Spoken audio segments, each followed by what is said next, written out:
Yeah, we'll just start here. So you were saying a little before we started. So a member of your family, yes, has a prescription because of an accident, right, that happened, and then who's testing again? So the manufacturer, or I guess I don't know who like enforces this rule, but essentially, to continue receiving pain medication for ongoing pain, she needs to take regular drug tests. And at those drug tests, they made her agree to not smoke marijuana, even if it were legal, or anything other to hide the pain or whatever. But she has to test clean, but also on top of that, she has to test with their prescription in her system so that they can make sure she's not selling it or whatever. But I mean, all that does, especially with a long-standing prescription, is can create addiction. So you're breeding addiction. Right. So I don't know what's more troubling. So she signed an agreement saying you cannot smoke weed even when it becomes legal. And in the state of California, which we're currently living in, it is legal, right? Correct. And she doesn't live there, but in her state, it is legal as well. Okay, right, exactly. So let's say she gets off the prescription. Is that contract now null and void? Right. Like, she doesn't have to go in and get tested anymore, but she, weed isn't like a full substitute for the type of pain she's in. It was a very serious accident. It's a lot better than fucking opiates, I'd imagine. Yeah, and so for the most part, that's what she's started doing. But anybody with a long-term injury can tell you there are good days and bad days. And so you need something to be able to help yourself there. But, and she's very aware of the dangers and is very calculated and smart about it. Yeah. So, like the addiction thing, it's a risk with anybody. This is not to downplay it. But, of course, she's just very aware of it. But I don't think she's at a point where she could go off the prescription and have full faith in being able to be comfortable and live a normal life. Jesus Christ. So they've got her kind of in a tough bind there. That's some bullshit. Yeah. Man, that's like, I know this is an oversimplification, but it's like buying Coke and then signing an agreement that you're never going to drink Pepsi products. Right. Like, why is it their choice? If she was prescribed it and they still believe in the prescription and, like, if anything, have a regular, like, check-in with a doctor to confirm it's necessary. But, like, it's just so over the line, I think. And it's indicative of, big pharma, as it were. Like, well, yeah. They don't want the marijuana industry to succeed because there are a number of cases that can be alleviated with it. No, the jig is definitely up. Yep.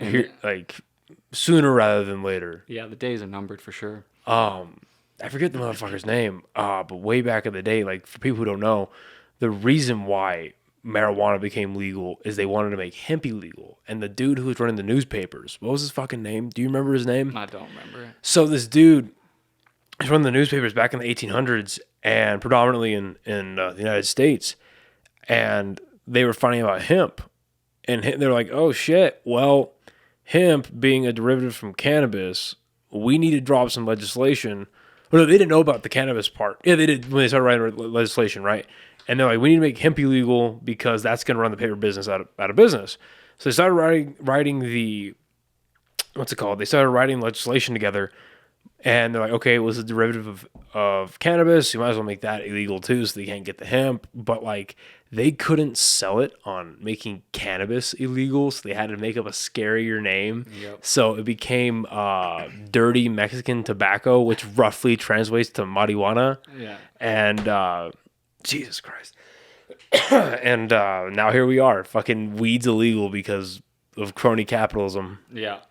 Yeah, it doesn't help the policies that were put in place like throughout the 50s to the 70s and beyond, but just tons of discriminatory practice. Exactly. It's never about the plant. It was never about people getting high. It's about targeting. Talk about discriminating propaganda and targeting. It was black people are going to rape your white wife, and Mexicans are going to rape your white wife if your wife smokes marijuana. Yep.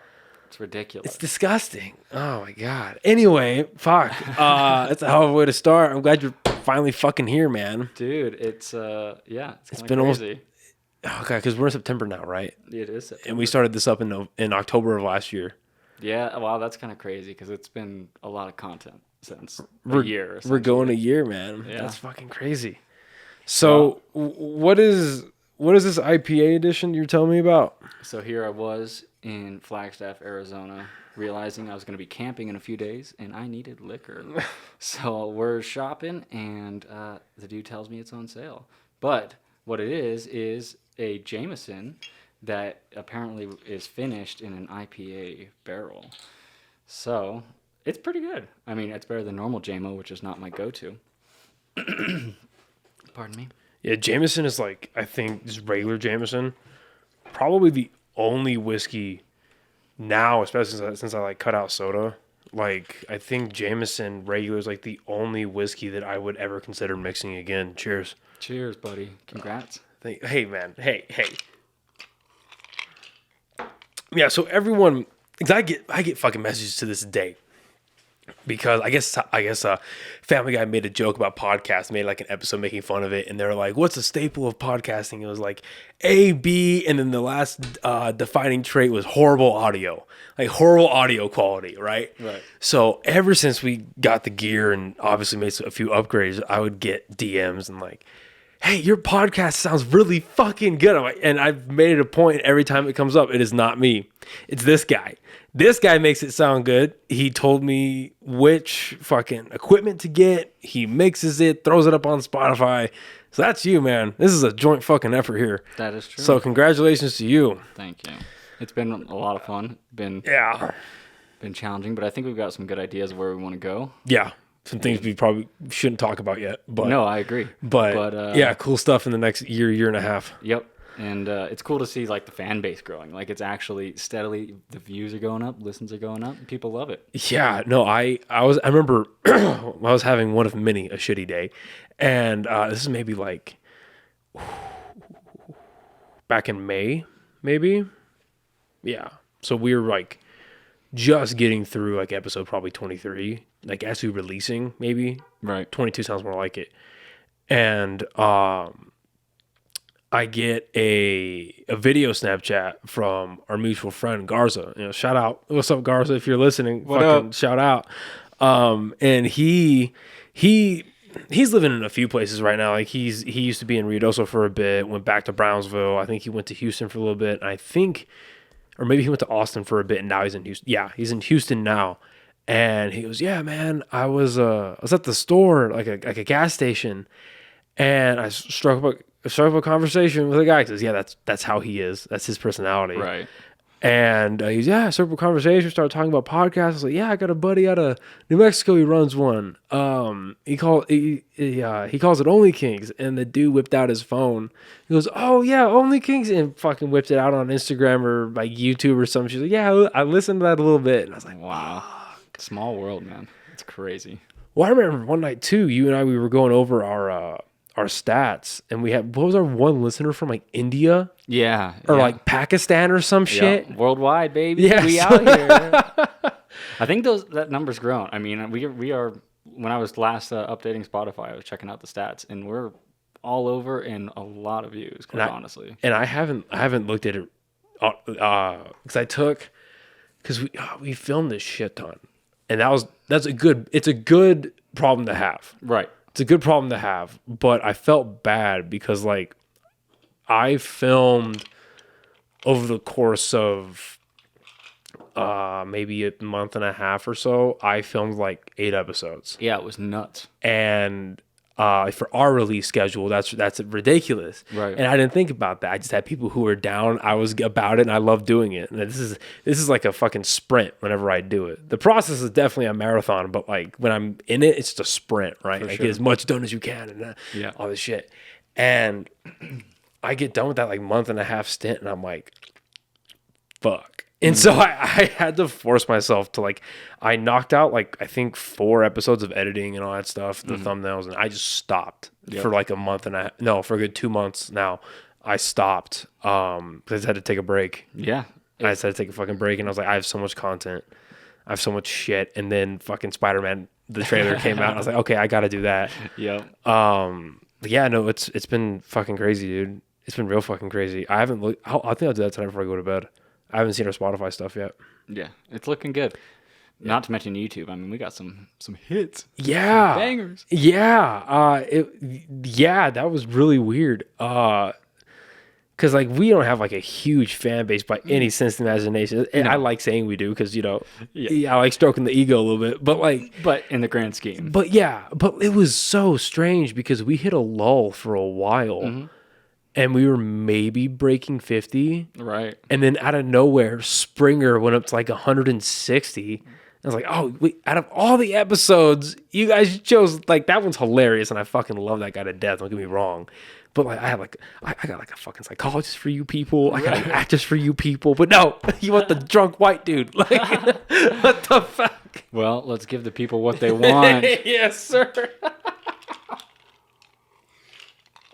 No, but the reason outside of because how long have we fucking been friends now? Well, I mean, our time together at NIMI, I wouldn't say we were buddies. Yeah, we knew each other. Right. But it really, I mean, it was pretty much directly after that because Evan and I became buddies. And it all just kind of went from there. Yeah, it just snowballed. Yeah, but I mean, we really started like hanging out, talking a lot. Would probably be, I don't know. I don't think about age. It scares me. It's at least 5 years ago. At least, yeah. At the bare minimum, 5 or 6 years ago, minimum. And what I do remember for sure, because I still fucking listen to it, in 2018, you pumped out Palm Life. Yeah. And dude, it's been a while since we've seen each other, so I can finally tell you this in person. That shit fucking slaps, dude. Well, thanks.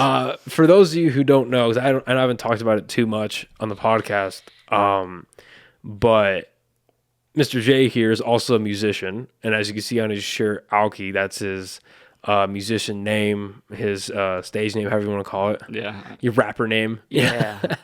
And it's good fucking shit. So where did Alky come from? Well, I mean, I've been like invested in music since I was a kid. My mom loves to tell the story that I performed for my grandmother on her birthday. We had this like little Casio keyboard, and the keys would light up, so you could play along with songs even if you didn't know how to play. So I was young, and so for my grandmother's birthday, I decided to play her House of the Rising Sun on the keyboard, which is not a great birthday song. But ever since I was young, I guess I love the attention, right? I guess not everybody loves the attention, but I like the attention. But more than anything, I just had a passion for music and ended up going to an art school and getting classically trained on all this stuff. But at the time, I wasn't grateful for it. Like I had a drum set in the garage, and that's what I wanted to play. I didn't want to play piano or violin or sing in choir. Yeah. And then as I got a little older and into my teenage years, I started to take those things seriously. I stopped going to the art school. And then I realized that I needed that in my life when it wasn't being forced on me on a daily basis. Like, I started to miss it. And so, kept playing, ended up going to a public school for my last 2 years of high school, and started partying and drinking and all this sort of stuff. And that summer, maybe it just finally reached my group, but I'm pretty sure that was the summer that Chance the Rapper was, like, blowing up for acid raps. Oh my God. Yeah. And so he put out Cocoa Butter Kisses.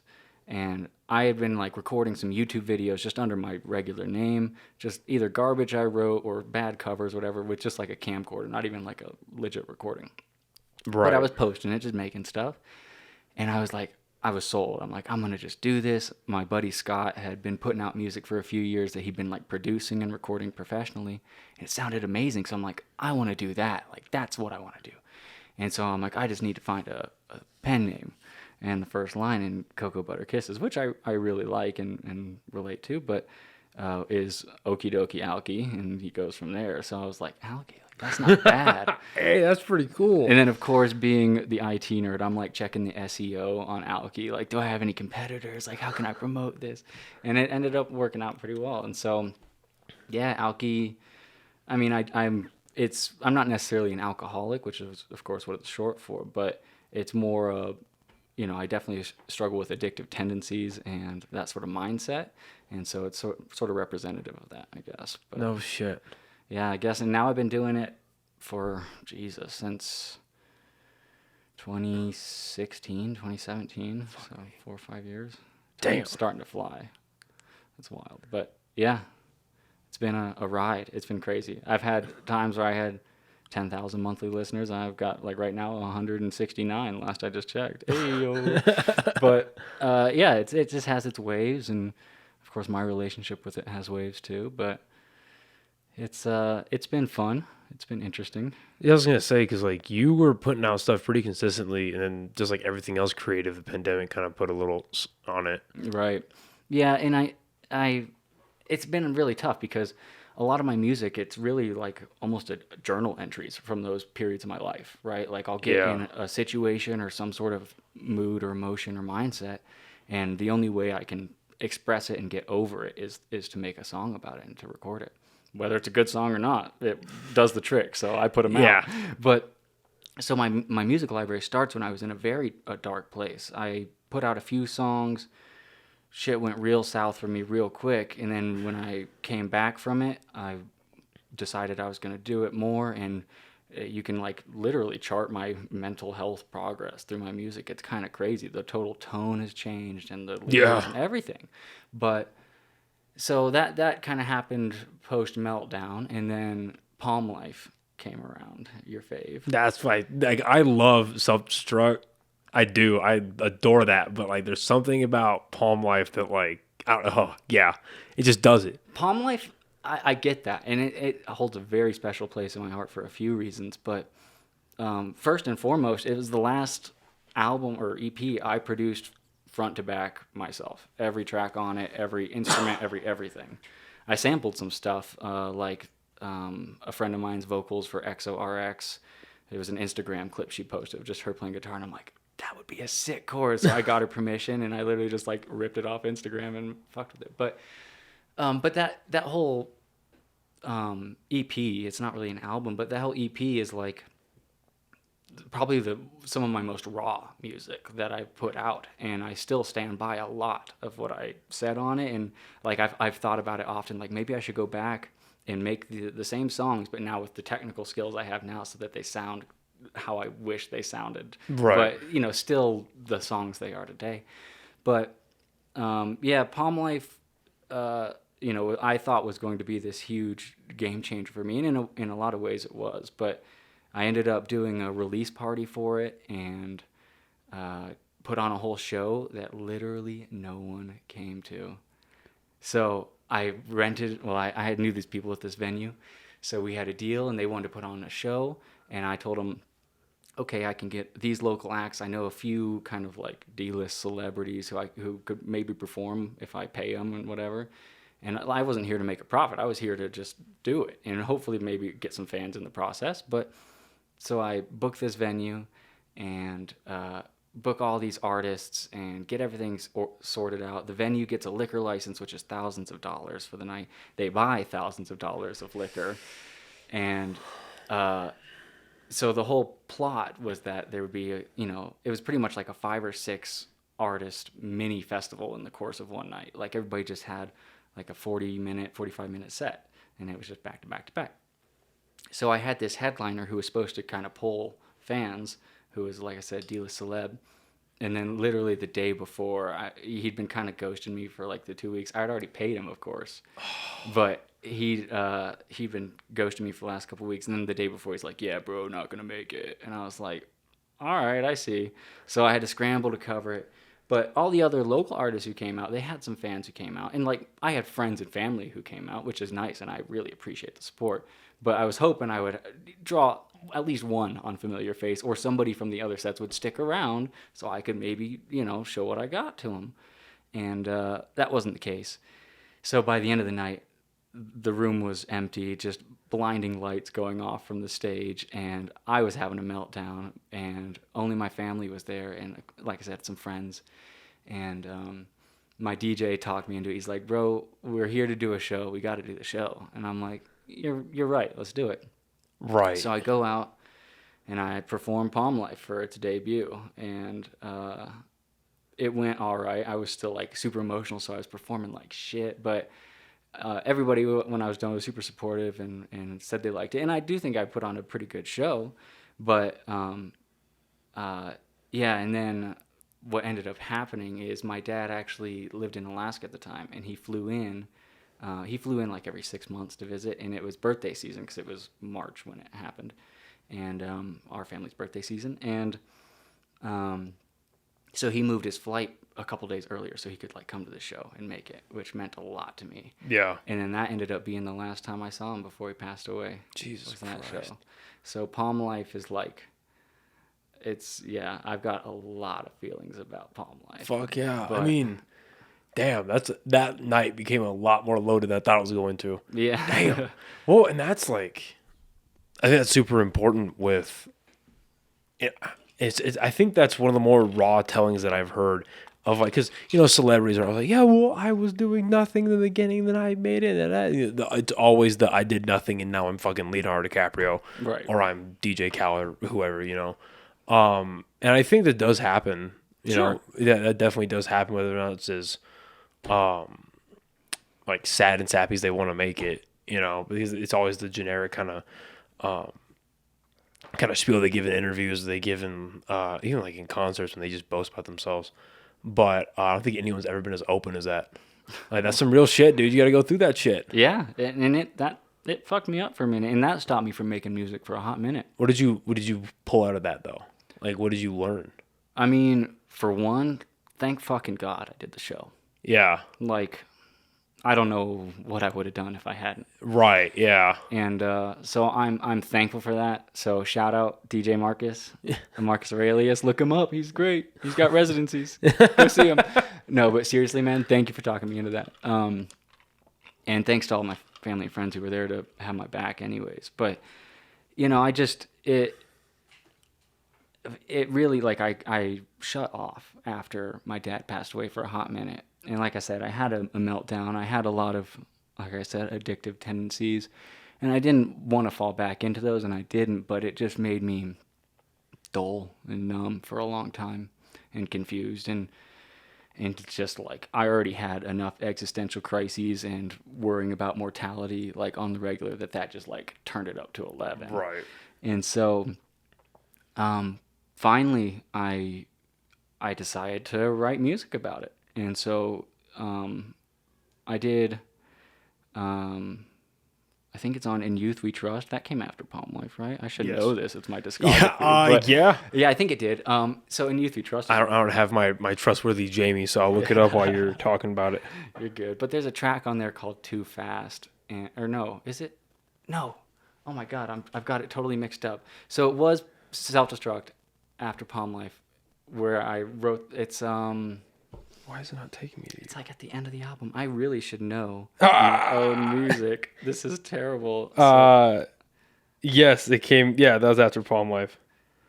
So what's the last track on In Youth We Trust? The last one is Too Fast. Yeah, that's what I thought I was thinking of, but that's not it. Funny enough. I think it's actually on Self-Destruct. Let me double check. This is really enticing for the viewers. So what song are you looking for? It's an acoustic closer to something that I. Oh, is it well, because Missing Home is acoustic, and then Kinda, yeah. Fool's Gold. Yeah, is no, it's little. It's not one of those. It's what is the song? I really should know my own song.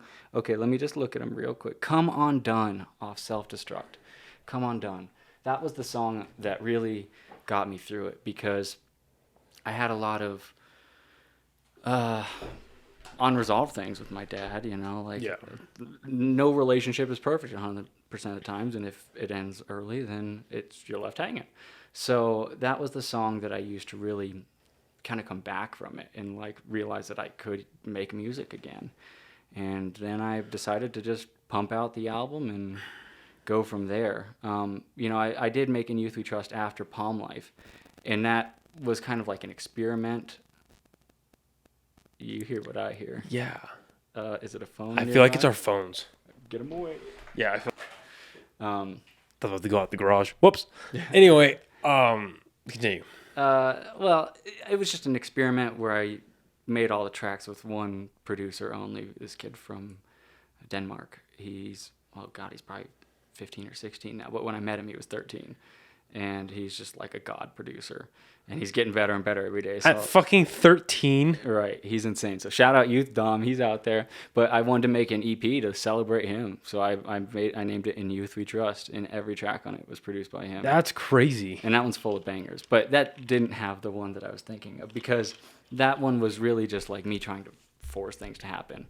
There's some songs I kind of like. I got my first major feature on In Youth We Trust, which was Trip Carter, who I really looked up to. I went to a show of his like 6 months prior, and I had this track that just kind of goes apeshit. And I was like, I hit up his manager. I'm like, yo, can I get Trip on this? And he's like, $750. So I'm like, bet. So I sent it to him. But so in that way, it holds a special place. But like I said, I was really kind of forcing the music then, because I was like, oh, I should be making music, because I just come from cranking it out like at least one a month, if not more. And then Palm Life, and then I wanted to do another EP just to try and keep the momentum going, because I thought this is how you become famous. This is how your music blows up. You just have to crank them out, and which is, I mean, maybe it is how it works, but that's not how I want to do it. So yeah, then I took a break again, made Self-Destruct, where I really challenged myself to care about the artistry and like each song as a story and the lyricism. So that one I'm really proud of. But getting back to the original point, why there's been radio silence, I just like COVID hit, and I already worked from home. So like, especially, I didn't leave the house but maybe once a month to go get groceries. Yeah, no, yeah. It fucking sucked. And of course, there are people out there who were using that time to perfect their hobbies or just practice and work on them. But as hard as I tried, I just felt I had nothing new to say. And even to this very moment that I sit here right now, I actually have 2 or 3 songs that are done, and I just need to make album art for. That's a lame excuse, but it's real. That's literally been the reason. But I mean, those have been recorded for over a year now. And wow. I haven't made anything new because I'm holding the fuck out. I feel like I've got nothing new to say. I feel like I'm tapped right now anyways. I'm hoping this trip I'm on spark something. But. Do you think the whole just everything shutting we just had dinner tonight with another good friend of ours, and you said it perfectly. I spent a year of my life doing this. Mm-hmm. We need to get back to normal, man. Yep. Take the vaccine, don't take the vaccine, fucking do whatever you want to fucking do, but we got to get the show back on the road. Yeah. We all gave up more than a year of our lives to try and do it right. And to the government. Yeah. Let's be real. Like, yeah, a virus happened. COVID is real. Like, I'm never going to say COVID is not real. Because, I've been accused of that. But, we gave up our life to the government. Yeah, we all, most of us obeyed. And, we're orderly about it. And, well, even if you weren't, you still had your shit taken from you, Yeah. Small business owners, whether you're a small business owner or you just love the local deli or the local bar or the pizza shop, it was taken from you. Yep. And I think it's time to get the show back on the road, man. As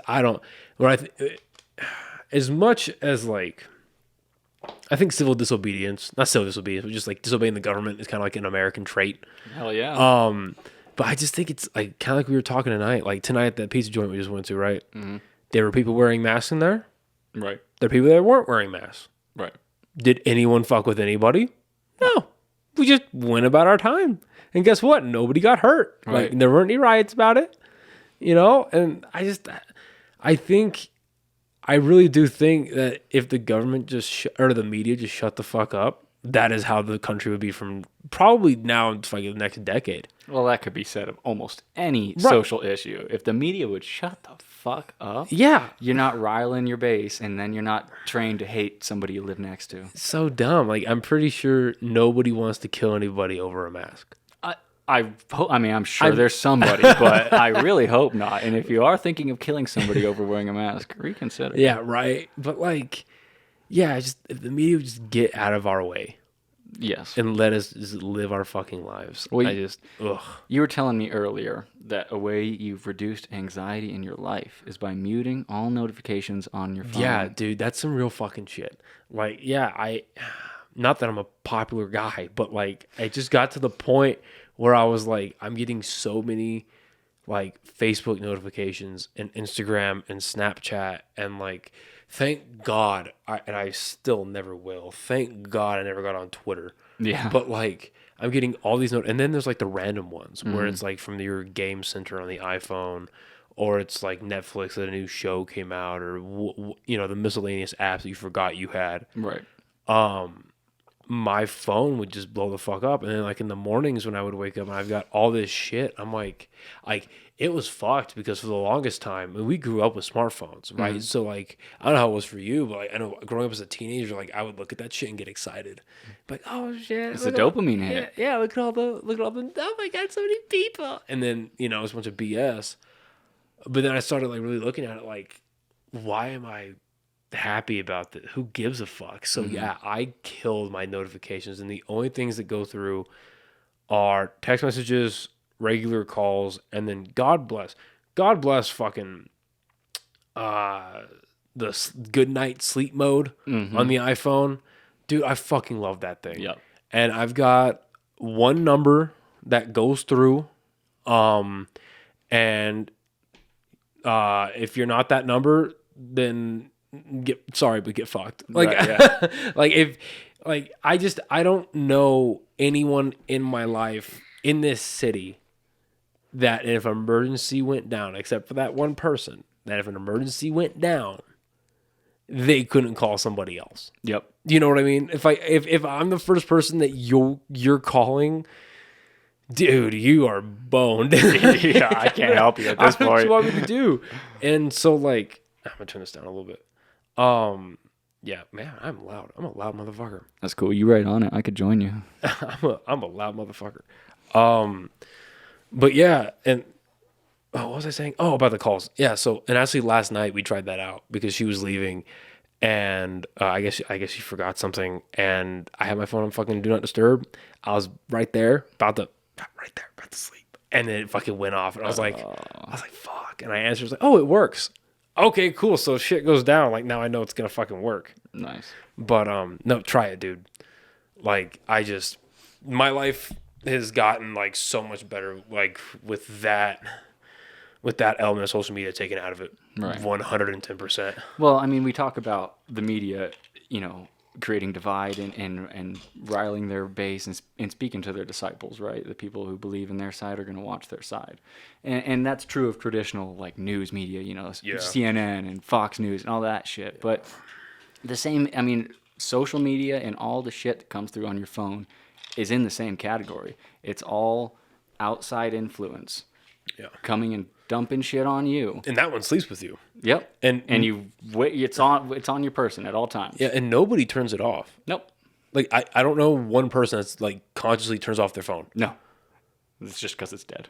Yeah, yeah, and even then it's just because you're lazy, right? Yep. It's like I've got 2%, I've got 1%, Yeah. So I don't know, man. Like that really helped, and then the whole not speeding, that helped a lot because I think you put it right. I mean, you're just always in a rush. Mm-hmm. You're always trying to get there first. Pisses you off when somebody fucks you up. Exactly, and it's like, no, they didn't really fuck something up. You almost caused a wreck, you idiot. And I just kind of maybe 5 over, maybe 5 under. Who knows? I just vibing. Set it on there and just chilling. It's helped out a lot. But what we were originally talking about. So you were putting out all your music, and I dig the fuck out of it. And you're like one of the only actually creative people I knew, or no, period. I'm serious. Yeah. And so I hit you up, and I was like, hey, and I see your fucking album art, obviously, and I dig it. Like, hey, I got a fucking idea.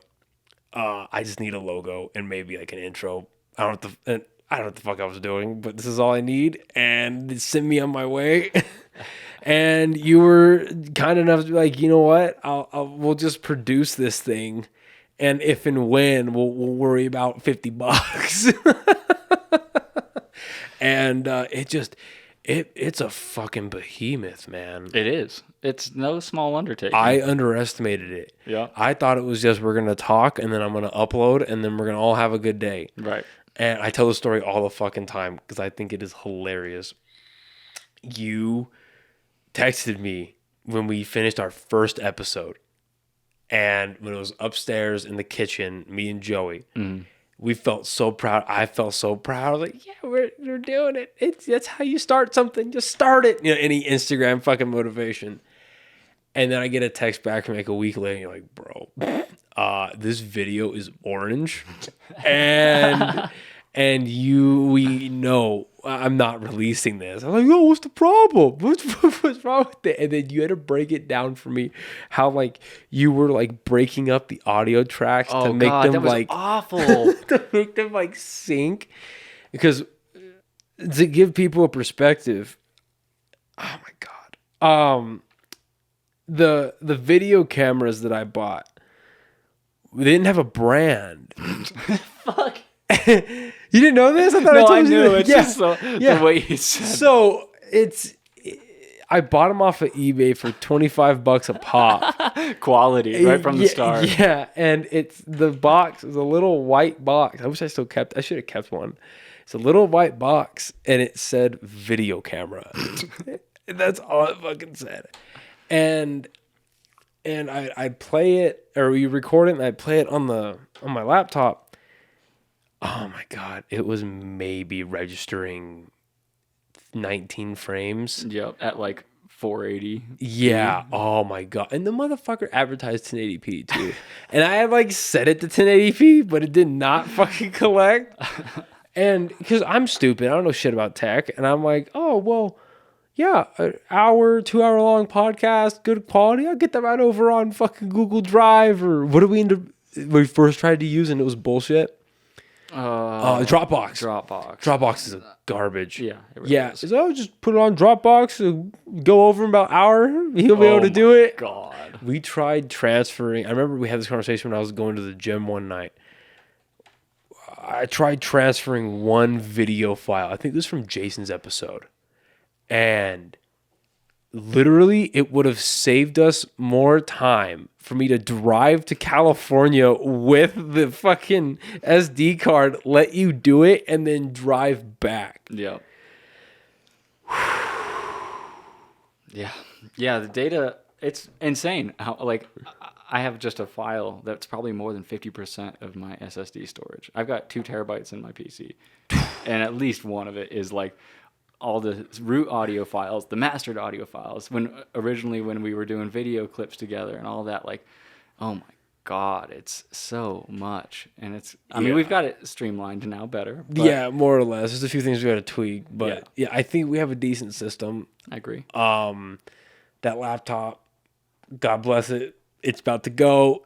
It's like at this point, it's asking for a mercy rule. Like I've stopped. No, because like I used to fucking like during pandemic, I would play like Dark Souls and shit on that. I played a bunch of video games on that, and that's a little 1070 too. Right. There's nothing in there. It would play okay video games, and I played like Dark Souls 3, and I played fucking Modern Warfare pretty well actually. Surprising. Yeah, no, I played. It was on like medium high graphics, and I played it pretty well. Wow. Granted, doesn't do that now because I haven't downloaded any of the updates anymore. Uninstalled all the Call of Duties. Yeah, ridiculous. But it was kicking it for a while, and then we had the RAM issue, so I had to upgrade the RAM like fucking crazy. Long story short, it stopped exporting videos. It just stopped. Like the night before I'm supposed to release an episode, it stopped. I was like, fuck, I go to work. Like I can't come back. Yeah, so even with like 32 gigs of RAM, it's starting to really flicker out on me. So I got to start getting the rest of that money together, or just accept debt. Either way, I just fuck, man. If you would like to sponsor OnlyKings Podcast, the number is on the screen. We could do like a 24-hour charity drive. So get like a basket weaver on. Dude, in this city, we'd get fucking robbed like in the middle of our fucking fundraiser. We'd be the only motherfuckers to lose money on a fucking. What would they call them? Where like they did it for like Katrina, where like they had the celebrities, and you would call in and talk to a celebrity and donate $2,500. That's what they expected out of you. Right. Oh my God! Is that the incident where Kanye West was like, George Bush doesn't care about black people? I think that was. It's like, bro, this is not the platform. Yeah, and is it Mike Myers standing next to him? He's just like. I think it was, yeah. What the fuck? There's some golden reactions to that. Oh, man. I think we could get. Well, no, I shouldn't commit to getting celebrities. They have a history of canceling on me the day before. No, I don't know, man. It's kind of. I was thinking about that because I was like, fuck, man. Like I got this and this coming out. I kind of want to do like a 1 year thing, get Joey back in here. That'd be fun. You know, and kind of figure this out. But yeah, so many fucking episodes. Like I'm really happy we got to figure this one out. And then I've been talking about it for fucking months now. But on Sunday, I got a friend of mine from NIMI coming in.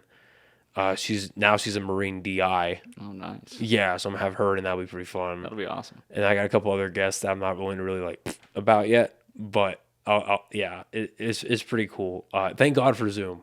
Yes, Like thank God. I love doing Zoom episodes because it allows me to talk to people I never would have any other way. Yep. But this is so much better. Oh yeah. You know what I mean? Oh yeah. This is so much better. I just feel like with Zoom, I kind of just there's no real like light conversation. There's no easy transitions. It's all like get to the point. This is why we're here. Like a lot of I wouldn't call it bullshit, but a lot of like the connective tissue of a conversation is kind of just stripped away. Yep. You know what I mean? It's like almost like not like an interview, but like a job interview, you know, like kind of, yeah. I mean, yeah. Just like go down the checklist. Here's what we, are here to talk about. Here's what I do. And then especially if you've got like not great video connection and then you're like having to anticipate an answer, so you're waiting and there's no there's no synapses happening. Yep. Yeah, I don't know, but thank God, man, because I really did have a great time talking to that lady, that Amanda, that was in Snyder Cut, bro. Yeah, that's gangster. That made my fucking life. that made my fucking day. Like, that was good shit. It sucks. Like, the one thing that did stick with me was how like they're having a conversation and Snyder was like, "Yeah, we all belong to Warner Brothers." It's like, fuck, man, that sucks. Like, imagine like already getting shat on by like half a fan base and then the movie company starts kind of fucking with you and then your daughter tragically commits suicide and then they take your movie from you and they tell you were wrong. Like, get the fuck out of here, bro. Yeah. Ugh. Fucked up. Super fucked up. But anyway, so yeah, we started doing this almost a year ago and it's been fucking cool. And yeah, I underestimated for sure how much work this was going to take. Hey, you're a champ though, and you learn quick. Oh, dude, I was throwing shit at you, and you're just like, okay, I'll figure it out. Yeah, I don't know how many late night Snapchat video calls where we're diagnosing issues. Oh God, yeah, man.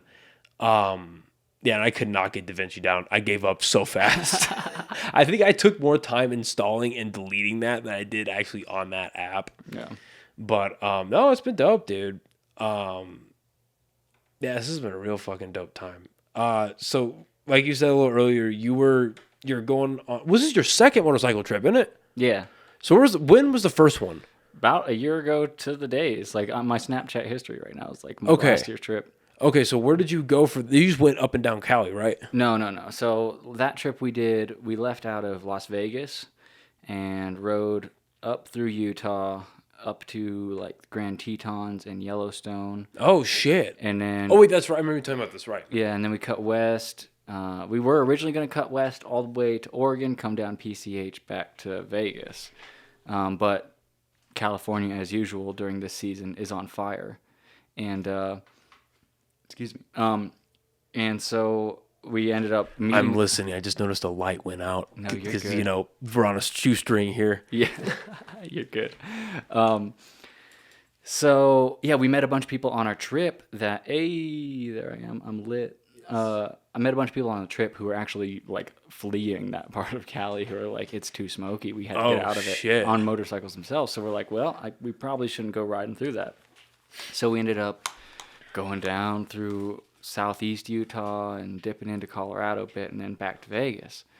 And that was a fun trip. We did that. It was like, I think, 2,800 miles or something in 10 days.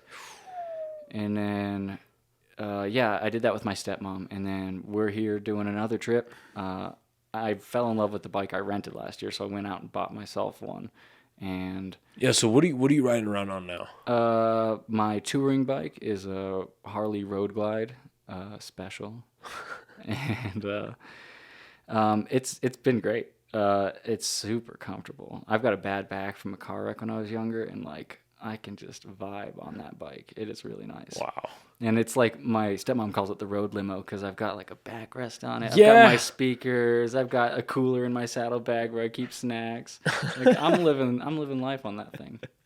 But, and my stepmom has a 2008 Harley Road King, which is very similar bike, but she has the Police Interceptor edition. Actually, funny enough, it was a former police funeral vehicle, and so it's got like a special edition paint. It says Police Interceptor on the side. It's badass.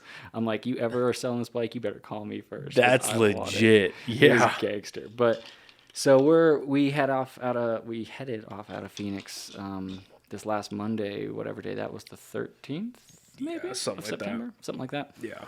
Um, Cool. Well, because 9/11 was Friday, right? Yep. So 12, that was the 14th, Monday. 14th. Okay. Yeah. So we left on the 14th and headed up. Where did we make the first night? We made it to like Sedona first night, but we took like way back routes. And then we went from Sedona to Durango, Colorado. That was a long day. That was like 350 miles. Yeah, that's a far fucking. But it was fun. That was going like straight through the Navajo Nation, which was wild. I'd never been there before, and the terrain is like a foreign land. Even like if you're used to seeing red rock formations like Sedona or something like that, like it is wild out there. So that was pretty cool. And then we went from Durango to we were gonna go to Taos, New Mexico, but it was gonna be cold as balls, and we were camping. So we decided to go to like I think Jemez, like just south of Jemez Springs, and camped there last night. Yeah, Jemez is nice. It's really nice. That was really pretty, and the weather was perfect. We weren't freezing. And then today rode down to Albuquerque. Took the kind of the long way. We went up to Santa Fe and then down to Albuquerque. Right, you kind of cut, yeah. Yeah, just to make it a little more scenic. But otherwise, we would have been just like an hour ride and been in town if we just went direct. But that's kind of my whole strategy is like not take interstates and try to take the back roads. But from here, we're going into Roswell, then all over Texas, and then back into New Mexico to Silver City, and then back to Phoenix. So this one will be about 10 days, and it's looking like it'll be about 3,000 miles again. Damn. So, yeah, I just got that bike 3 weeks ago, and it's got 2,200 miles on it. So that's fucking dope. It's been a lot of fun. It's really awesome that we get to do this. It's just like 6 hours a day riding a motorcycle through the forest or whatever. Like, that sounds like a fucking dream. It is. And I've got my stereo just cranked. I'm just like jamming out, having a good time. That's funny. Yeah. No, I'm going up to, should be going up to Denver here in a couple weeks in the beginning of October. Because believe it or not, and I didn't, as fucking as nerd as I am, I didn't know about this. So I went to Denver with my current girlfriend a little over 2 years ago. And we were bored. Like her mom and her sister were going to some country concert, and we're like, "What the fuck we're gonna do with our lives in Denver?" Because we don't know shit about the city, you know. Right. So we both looked up like comic book stores, like what's around, right? Right. And we found this place called Mile High Comics. We're like, okay, I mean, it sounds cool. We never heard of it, and we start riding up, and it's in like not a great part of town, literally off the rail tracks, like, and it's just this giant warehouse. And they've got like these cool, like giant like posters or murals, whatever you want to call them, of different characters. But like, it looks like nothing. Like, it's just a big warehouse, and you're like, am I gonna get fucking stabbed out of here? Like, right. What the fuck is going on? But we went in, and dude, it's like a Costco and a half of just comic books. That's insane. Yeah, legitimately, if you filled Costco with comics, graphic novels, statues, collectibles of every shape and every sort, like, and they did that another 50%. Like, it's legit. Like, we walked in, and we're like, holy fuck, what is this place? And turns out it is the biggest comic book store on the planet. That is awesome. And it's 6 hours that way. So we've been trying to go for the past couple of months, but just money hasn't been there, and just jobs and But now that things are relatively stable, we're gonna strike the iron while it's hot and fucking get up there. And I'm super fucking excited, dude. Nice. Yeah. That should be awesome. Do you like roller coasters? Yeah. Okay, so there's a park in Denver called Ellich Gardens. Huh. I think in a way I recommend it, in a way I don't. So you should go and then form your own opinion, I guess. But If I survive or what? yeah, pretty much. I mean, like, the rides were pretty fun, but like there was a couple times I was a little sketched out, but nobody died, so like it's fine, right? What's it called? Ellich Gardens, I think. Ellich Gardens. Elitch. I'll look it up. Elitch. I don't know. I'm probably butchering it, but yeah, my mom and I went, and it was interesting. But if you like roller coasters, it's something to do, and it was pretty cheap. God, I haven't been on a roller coaster in so fucking long. I've been to Disneyland since I was a kid, but because we got the park here, Cliffs Amusement Park. I saw that. I actually have never seen that before. Sketchy as fuck. Like there's a famous fucking roller coaster, at least in the state of Mexico. It's called the Rattler. And you think it's like, oh, it's like snake based. There's gonna be snake designs. Like, no, they literally started calling it the Rattler and like changed the name because it just rattles the entire time you're going. Fuck fixing it. You can just steer into name it. it. Yeah, and make it implied consent. No, it's fucked up. Yeah.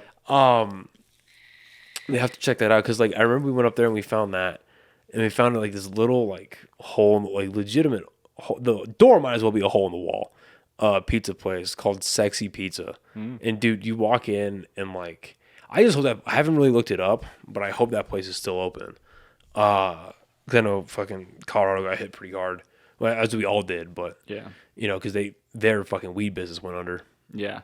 And it was actually crazy. When we were in Durango, every business we went to was understaffed. Our hotel was like, we'd love to offer breakfast, but we literally don't have anybody to serve it. Insane. And then, so we're like, okay, maybe just nobody wants to work at this hotel. Maybe it's a shitty manager. Like the Walmart, they were saying like they had their customer service closed until 2 p.m. because that's when they could have somebody come in to work it. Speaking of Walmart, they fucked me. We were, like I said, going from Durango to, well, ended up Jemez. But we were thinking about still making it to Taos until I go to Walmart. I've been filming this trip on my GoPro Session, which is all right, but it shoots 1080 and it looks like fisheye GoPro, right? Right. So it's not the best, especially when all the views we're really seeing on this trip are kind of in the distance. Like, it's like a little speck in the distance on the video. But I heard good things about the new GoPro, so I'm like, I'm going to go to Walmart. It's my payday. I want to go and buy myself a new GoPro. Hey, if you want to pause real quick, I'm going to close the garage. Go for I'm it. going to get no fucking bugs. We'll fucking cut there. Yeah. I love editing. I don't have the gut to do this shit live. Live streaming's fun. Oh, it is, but... All right. And we're back. Okay, so you went to Walmart. You had your GoPro. Yeah, so I go to I kind of see where this is going. I tell the lady working electronics, I'm like, I want a GoPro 8. There, to be fair, the GoPro case is empty except for the 8s in a row. There's 3 of them. So she opens the case, she grabs the one from the back. I noticed it, like, I thought the box looked a little different or something, like it was a different, like an older generation. So I asked to look at it, looked at the boxes that were in there. I'm like, okay, it's the same one. We go check out, pay like $380 for a GoPro and a couple things for it, like an SD card. And go out to my bike, and because I have limited storage, I open everything up, get it all set up, go throw away the boxes and all that shit. And as I'm plugging it into charge, I take it out of its little, like, case. Well, anybody who has a GoPro 8 already knows it doesn't have a case. GoPro Silver 7s have a case. So I open it, and right on the side it says Silver 7. So somebody returned a GoPro 7 in a GoPro 8 case and made a free $100 off of it, because they still sell the 7, so you could just buy and flip and return and make $100 each time. Yeah, Stonks. So I realized this. I'm like, okay, no biggie. I'll just go get the box out of the trash. Gotcha, bitch. I'll go get the shit out of the trash, go return it, whatever. In the literal 10-15 minutes, they'd come and emptied the trash. So I go inside, and I'm like, the lady who sold it to me is still there. I'm like, hey, so we have a problem. She actually had sold me. I went back in for a charger and SD. Like, I'd been in there 3 or 4 times by this point. So the lady knew me. So I'm like, we have a problem. This is a GoPro 7. And then they're like, well, if you don't have the receipt in the box, we can't do anything. And then they finally tell me that if I go to the front, because they can't do it on the computer back there, but if I go to the front and I find a mysterious CSS, they don't tell me who or how or where to find or what they would be wearing, anything. They're just like, go find a CSS at the front. A customer service specialist. I would assume or some shit. Yes. But, I mean, how do I know? They're all customer service specialists in my eyes. They're supposed to serve me, the Wally World customer. But, so I go up front. The customer service desk I discover is closed. And I'm like, well, that's where I thought I would find a customer service specialist in their home office. So I go to the nearest person is like the greeter at the door. And this is getting back to them being understaffed. Thanks, COVID. But I asked the lady, I'm like, where can I find a CSS? She's like, I have no idea what that is. She says, they just told me to stand here. And I was like, okay. Like, I feel like I will go fuck myself. Right, Thank yeah. you. And she's like, well, you can ask that lady, and points to somebody kind of far away. She's like, they've been working here for a long time. So I go ask, and she guides me there. Finally, they find the receipt after like 20 minutes, go back there. The lady can't figure out how to do the exchange. I'm there another 30 minutes. So I burned probably 2.5 hours in a goddamn Walmart just trying to buy a GoPro. And when you're on a bike and fighting daylight, brutal. But yes, they are understaffed. They need customer service help. If you're in Durango, go get a job. I don't know. It's sad, man. Like at the job that I was last at, a big reason that I left was, you know, we were so understaffed. The long story short of it is that I was doing jobs that weren't mine. Right. And I'm like, okay, like I get it kind of in the respect that you guys are shitty managers. Like one in particular. I'm not that dude. Not that I have an audience, but 20 years from now when I figure out that I do have an audience and it comes back and they cancel me, I'm not going to fucking say his name. But this fuck, right? Like, yeah, you guys are a reason that I'm leaving for sure.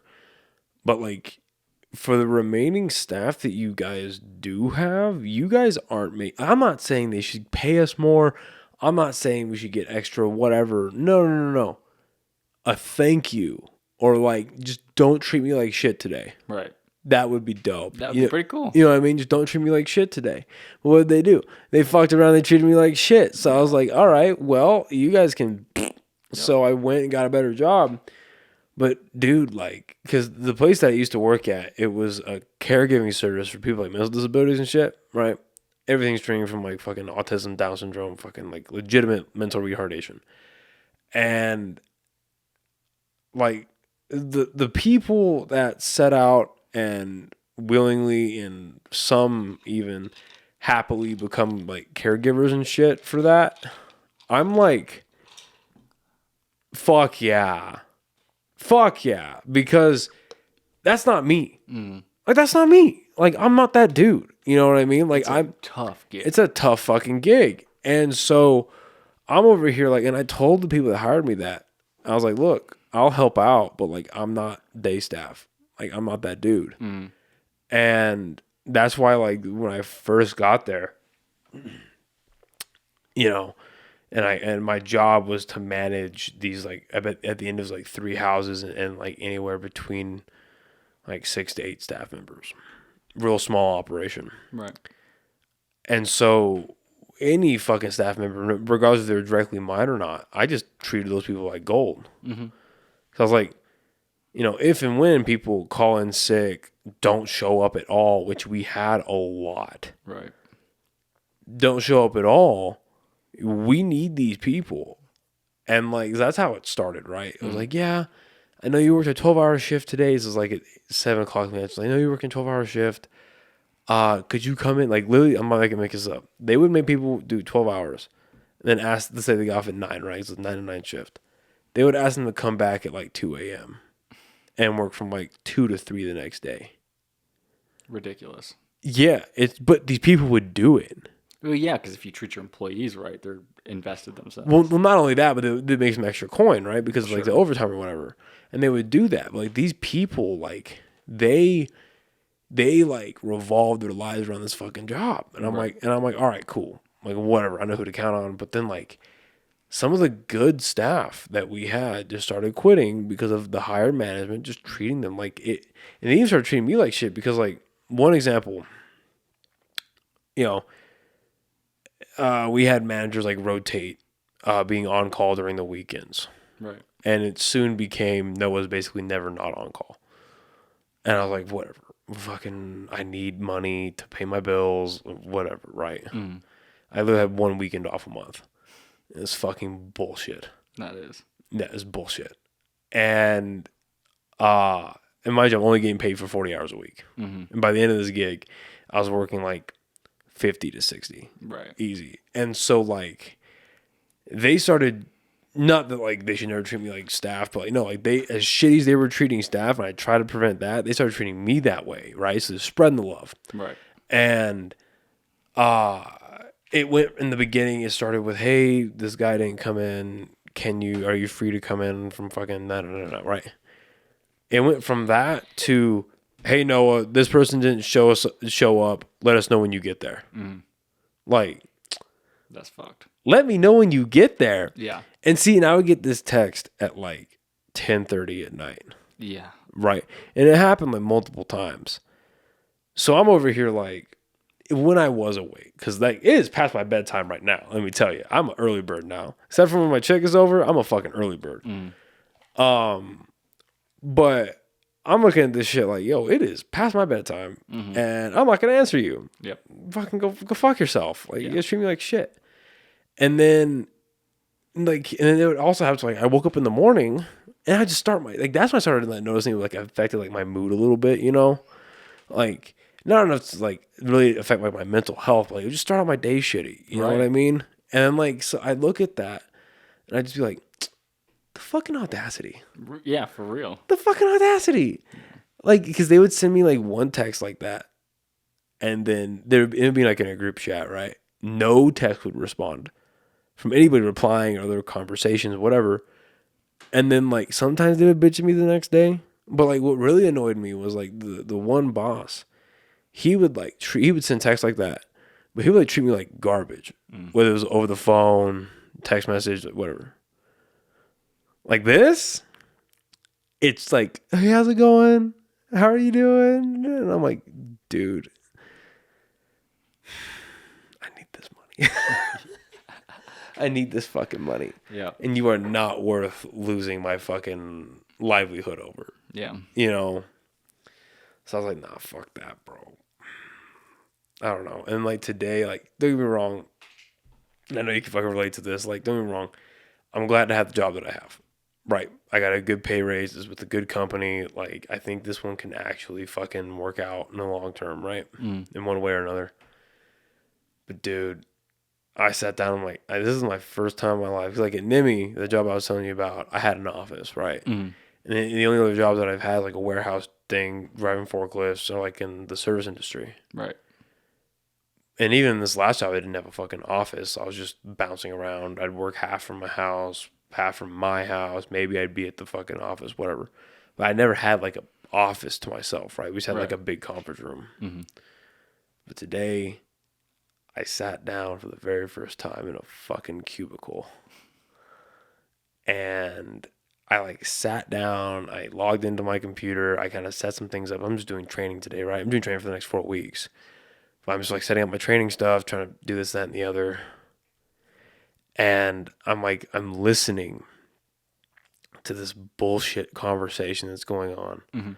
This isn't a sexist thing, but I'm literally the only man in that office. It's all women. And not that it's just an observation, right? Like that doesn't bother me. It's just an observation. Like, why are there no dudes here? Right. You never see that. Yeah. You know? So, and then like, there's these women that are next to me and they're just spouting this fucking bullshit. And it's not even anything interesting. They're talking shit about their husbands. And then it's them talking shit about like caregivers that work for them. And that fucking, I was like, dude, really, motherfucker, whatever. Whatever.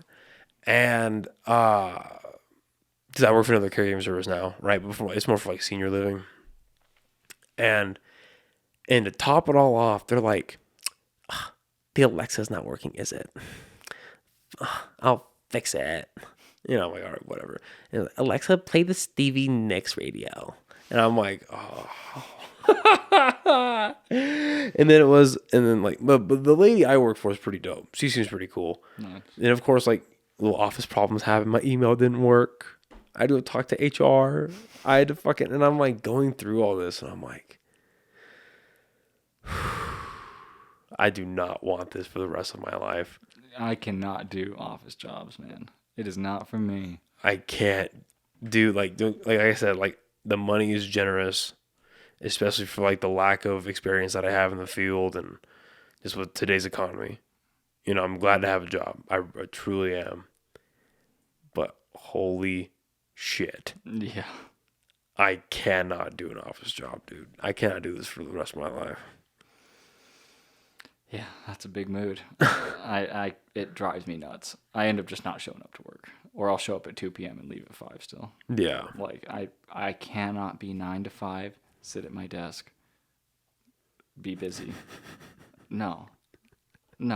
Like, I'll get my shit done if you want it done by a certain time. Just let me do my shit, you know? Yeah.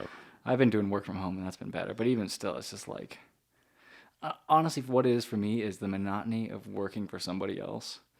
Just like not being able to call the shots, really. I get you.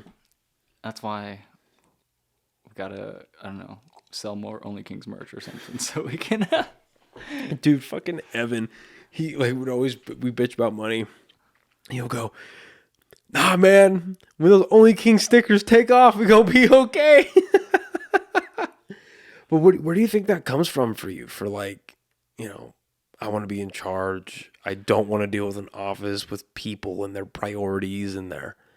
I have a problem with authority. I do not react well to other people telling me what to do.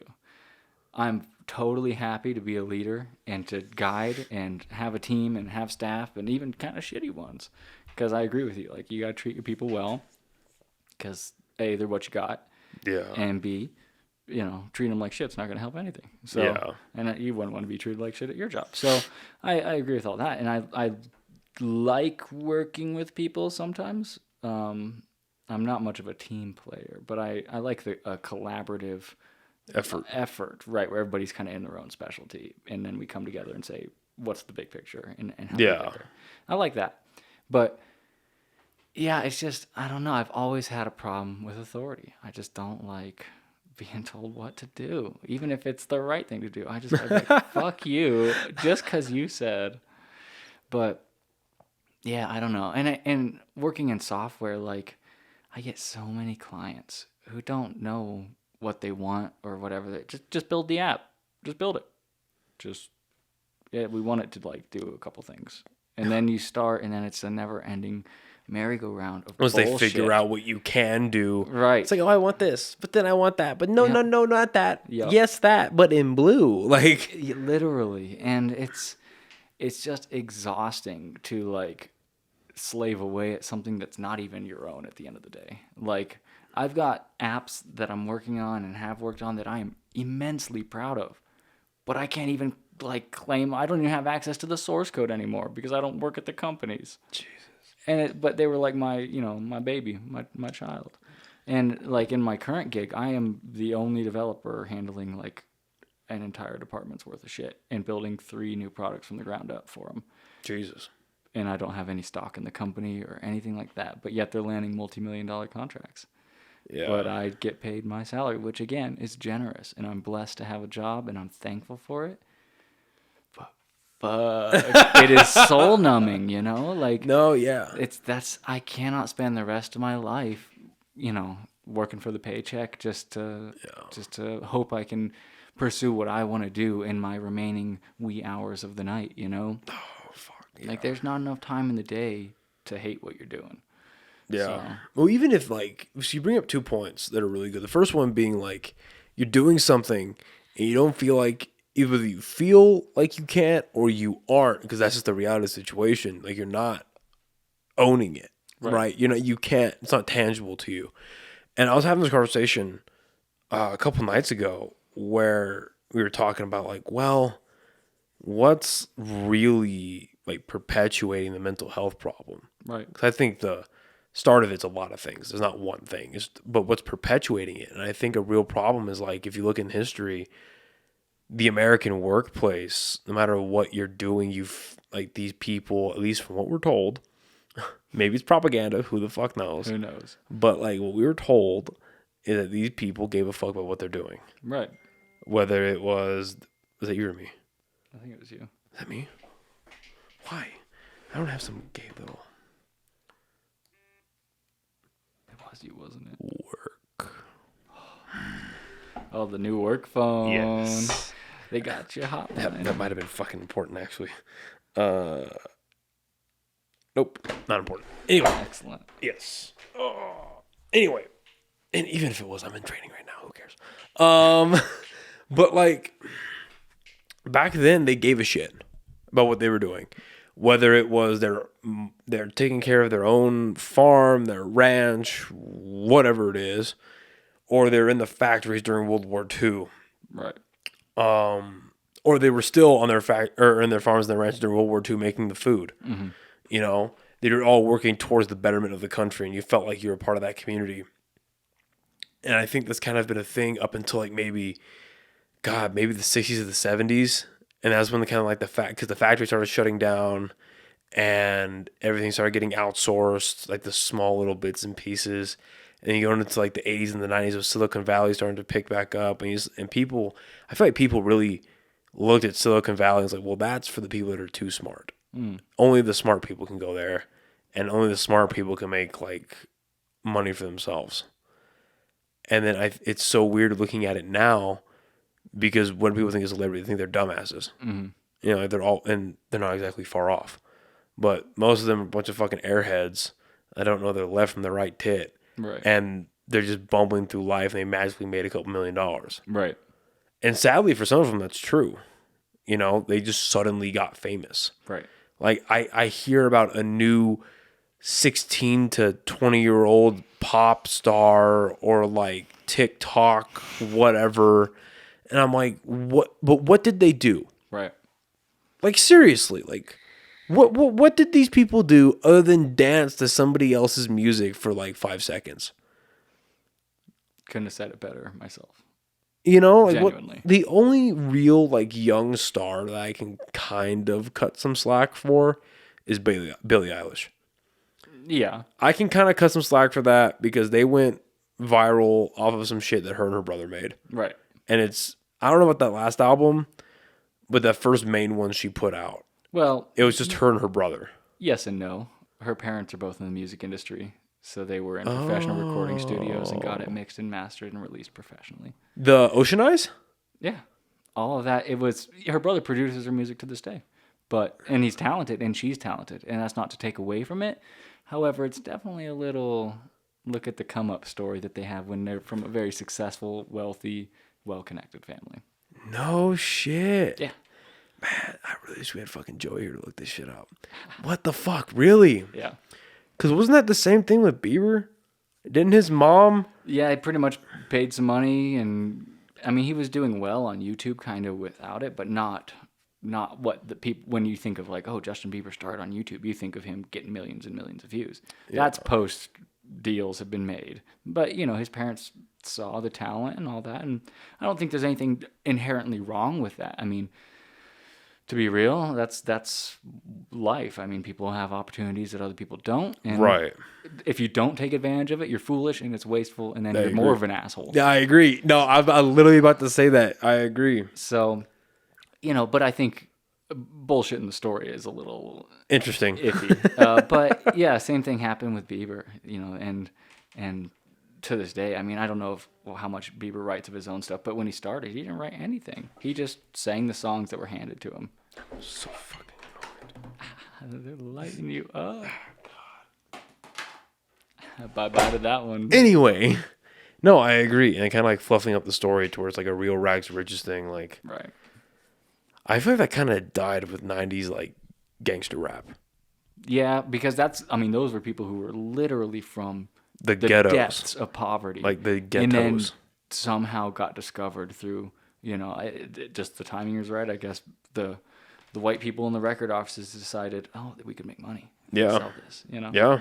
And they did. And while some of those people were very successful, they also got hella ripped off. But, Yeah. it's still, it's like, coming from literally nothing, there's very few people who that's the case for these days. Because especially with the internet and social media, there is no shortage of talented individuals for these companies to pick from and produce the hell out of and put into the machine, the meat grinder. No, it's crazy. Like the amount of, I guess, like, I wouldn't even say the amount of, like, the opening is there for the entertainment industry right now. Sure.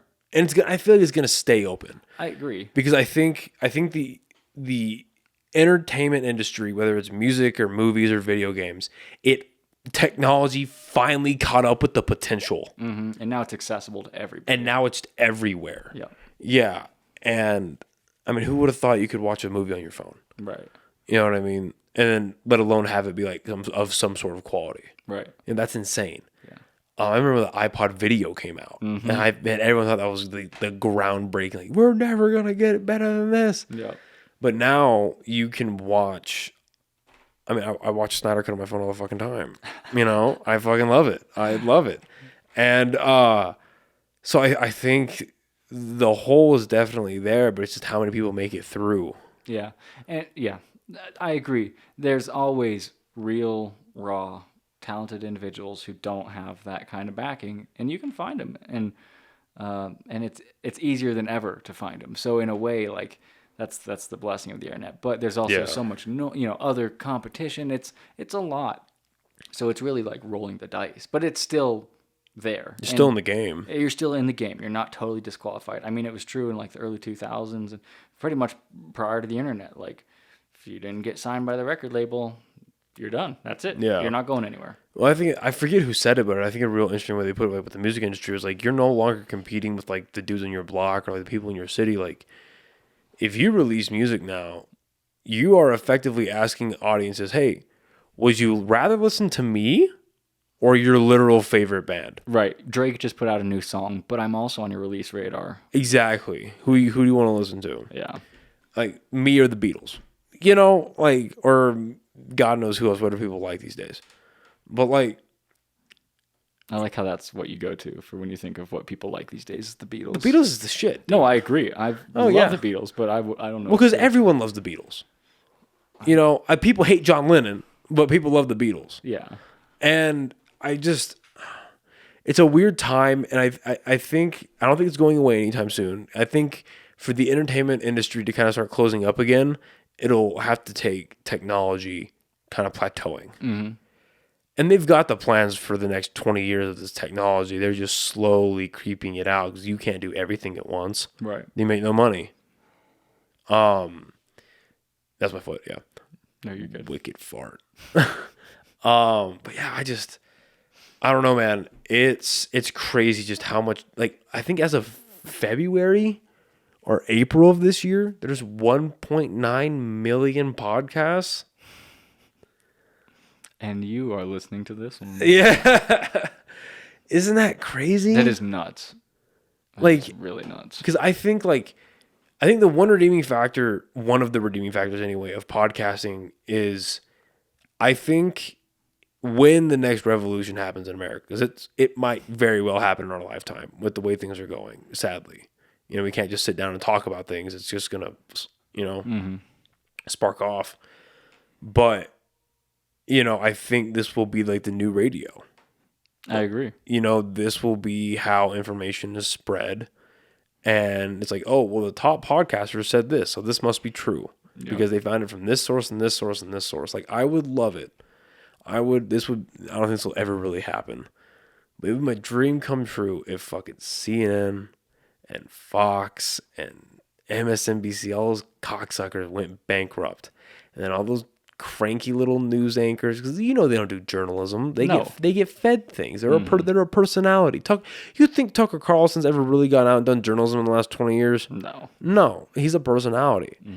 So all those journalists that went out and actually found information and twisted it, you know, they're now going to the big podcasters of the world and like put our news out, you know, and maybe it becomes a self-eating beast, but at least there'll be some kind of period of like, this is what's going on.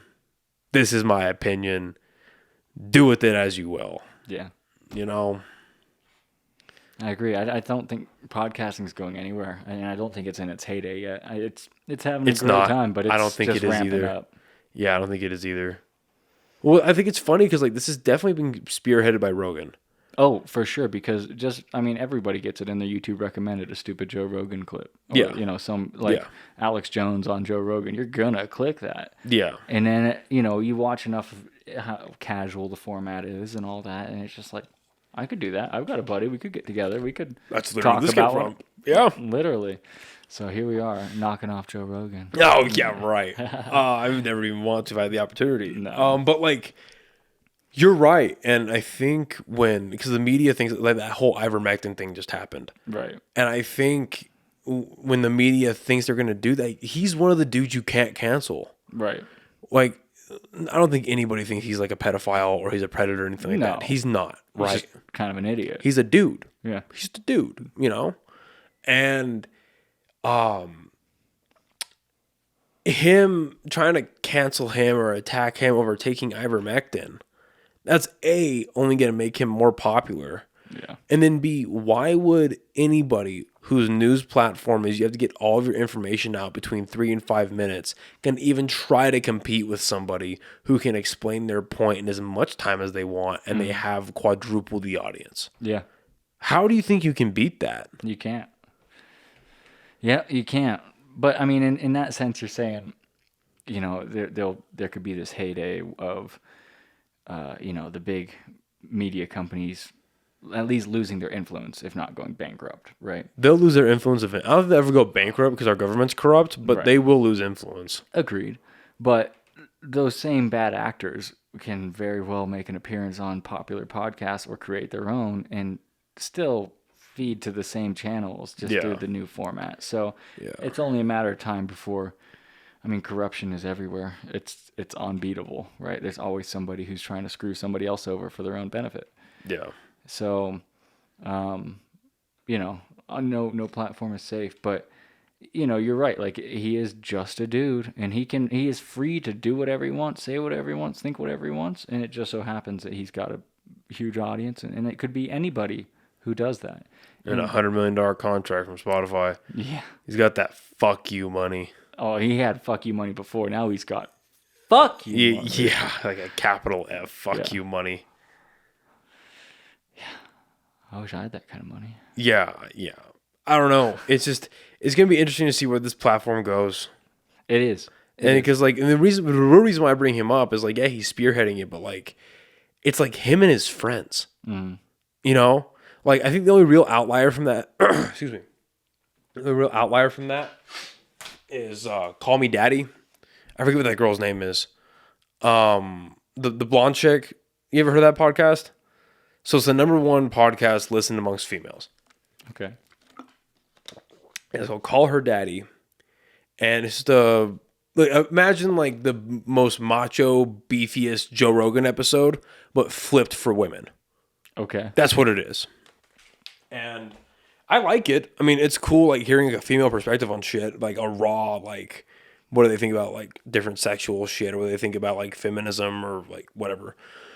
But that's like the #1 podcast amongst women. Well, outside of that, anybody who listens to podcasts right now, in one way or another, that host is connected to Joe Rogan. You know what I mean? Yep. Whether it's like now it's, Crystal and Sagar have their thing, or it's Tom Segura, or it's Bill Burr, Bert Kreischer, Nikki Glaser, any of them, they're all in that same kind of clique. Mm-hmm. And I think with that clique, eventually there's going to be a time when they move on. Agreed. So I'm really curious to see what comes after. I agree. And that'll be interesting to see. Because granted, if they really wanted to, especially the ones that really take care of themselves, like Rogan does, podcasting takes no energy. Right. You don't have to go on for hours. You could do a 30-minute bit, 10-minute bit. It takes no fucking energy. Like, God bless him, but Joey Diaz, he still does a podcast, and that motherfucker's in his mid-60s. Like, that dude is fucking old. Looks good. He's got healthier. But he's old. And so I'm real curious to see, like, how... I think Rogan's got, like, a good 8 years left in him. You know, maybe 10. Maybe. Of, like, strong conversational years. Yeah. Granted, he might have more because all the steroids, but the steroids he's taking, how many vitamins he's on, and just the elk meat, all this shit. But it's interesting to see what happens with that, like, first wave, you know, and what fills that void. Yep, the new era when it comes. Yeah. Be interesting. It will be interesting. Like I said, I think we are cracking the surface here. And also, like, the formats and the types of content that's being converted. I mean, like, obviously, true crime, murder mystery, all that sort of stuff has become huge in the last couple of years. Oh, yeah. And, 5 years ago, 10 years ago, yeah, podcasts existed, but that wasn't a thing. It was the weird app on your iPod Touch. Exactly. Like, it's not... Pretty much, I'm sure, almost every household in America, if not the world, has somebody in it who listens to a true crime podcast. But you couldn't have predicted that before. No. So what interesting and innovative and crazy formats and content, we're just cracking the can, scratching the surface here. Yeah. So it should be really fun to see, and hopefully we'll be right there with it. Oh, God, I fucking hope so, man. Well, listen, I'm really glad we got to do this. Me too. Let's try to hit this at least once a year. That would be cool. A little recap. Yeah. That'd be really awesome. See where we're at. This is really fucking good, man. Thank you again for all your help. No problem. This has been real fucking fun. It's been a blast, and it's a year already, dude. A year. Because when would we do the first one? Like the 13th of October? The 12th or some shit? So we're about 11 months. A little more than 11 months out. God damn. Wild stuff. This has been fucking fun, man. Well, thanks for having me, man. Yeah, that's awesome. Fun. Yeah. That's good fucking whiskey, too. Tell you what. It did hit the spot. That's good fucking whiskey. I'll have to buy another bottle of that. That's good. All right. Thank you very much. Thank you guys for listening as always. This is the man behind the magic, Mr. Jason No. Thank you so much, man. Thank you. Have a good night. Peace. This episode of the OnlyKings Podcast is brought to you by OrganicPricedBooks.com. Guys, there's not been a better time to get into collecting comics, and OrganicPricedBooks.com has multiple formats such as the Omnibus, Deluxe Hardcover, and trade paperbacks at huge discounts, such as The Amazing Spider-Man Volume 5, originally at $125, marked down to $80. Use my discount code NOAH, NOAH, at checkout for an additional discount on top of what you're already getting, which can range from anywhere between 25 to 42% off. Again, OrganicPricedBooks.com, discount code NOAH, NOAH, for an additional discount.